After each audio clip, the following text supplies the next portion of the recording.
Imagine a single drop of water melting off an icy mountain glacier, embarking on a journey that will eventually shape the lives of hundreds of millions of people. Well, welcome to this explainer. Today, we're tracing India's largest and, for sure, its most famous river system, the Ganga. It's a story of raw nature, complex geography, and just absolutely incredible scale. So, let's dive right in.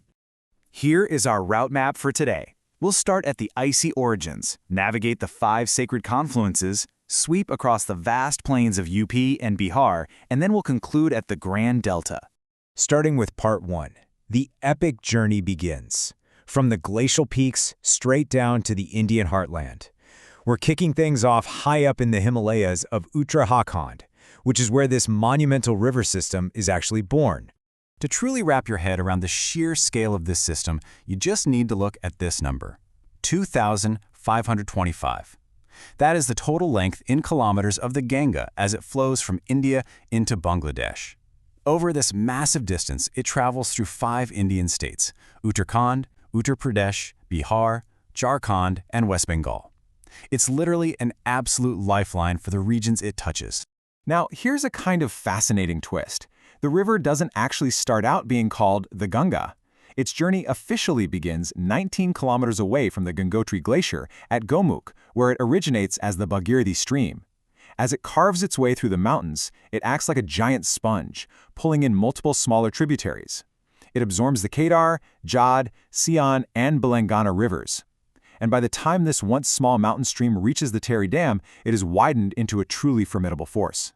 Moving on to Part 2, the 5 sacred confluences. We're talking about the Panch Prayag and the actual birth of the Ganga. See, the Bhagirathi is really only half the story. To get the full picture, we have to trace its powerful sister stream, the Alaknanda, which takes us through a geographical sequence known as the Panch Prayag.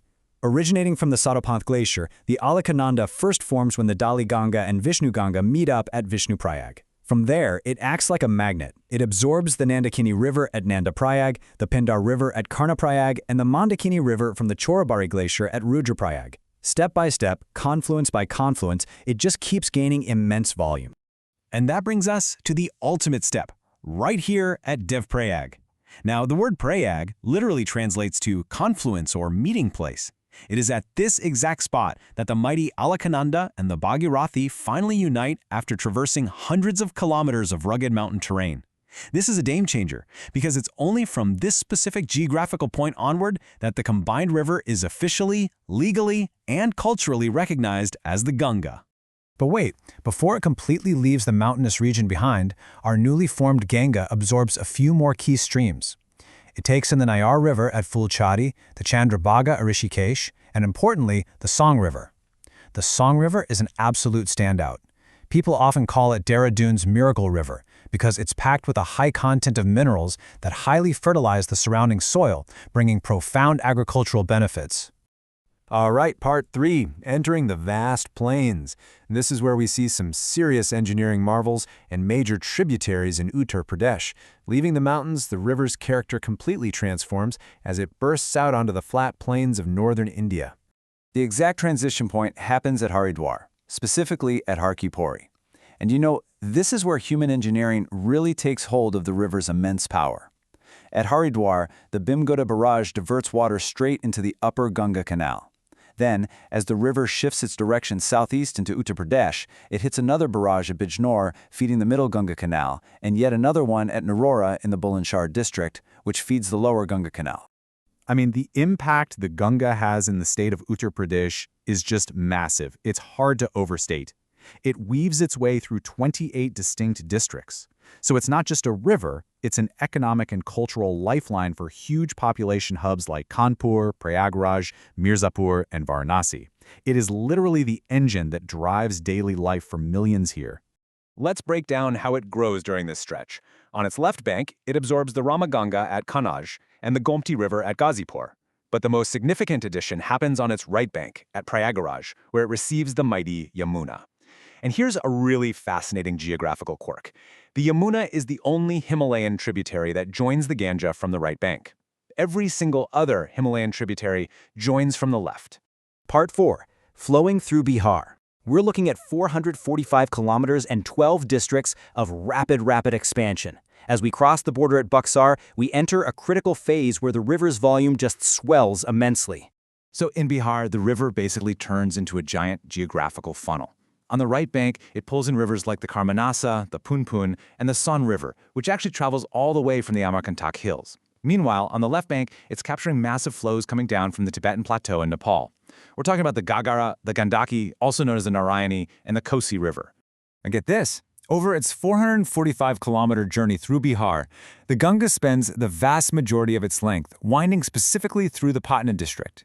Thanks to all those massive tributaries we just talked about, by the time it flows through Patna, it has become an incredibly wide, powerful, and voluminous force of nature. Which brings us to our final act, Part 5, the Grand Delta Finale, covering Jharkhand, West Bengal, and the Sundarbans. The river briefly touches Jharkhand's Sahibganj district before turning south into West Bengal. So, at the Farakka Dam in the Murshidabad district, this unified 2,500-kilometer force finally splits right in two. One branch, the Padma, heads straight east into Bangladesh, while the Hooghly branch flows directly south through West Bengal. Let's follow the Hooghly branch first, often called the GangaRiverSystem. This dynamic waterway flows south, supporting massive urban centers like Kolkata and Haldia. Along the way, it absorbs the Damodar and Rupnarayan rivers before finally reaching the end of its journey, emptying out into the Bay of Bengal near Gangasagar Island.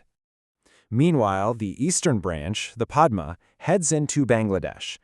There it merges with another absolute giant, the Brahmaputra, which is locally known over there as the Jamuna.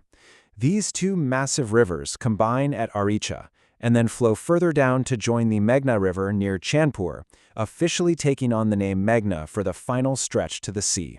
When they combine, these colossal waters from the Padma, Jamuna, and Meghna fan out to construct the Sundarbans. And guys, this isn't just any delta, it's literally the largest river delta on Earth. It is a stunning ecological marvel that serves as the final resting place for waters that began their journey thousands of kilometers away in the icy peaks of the Himalayas.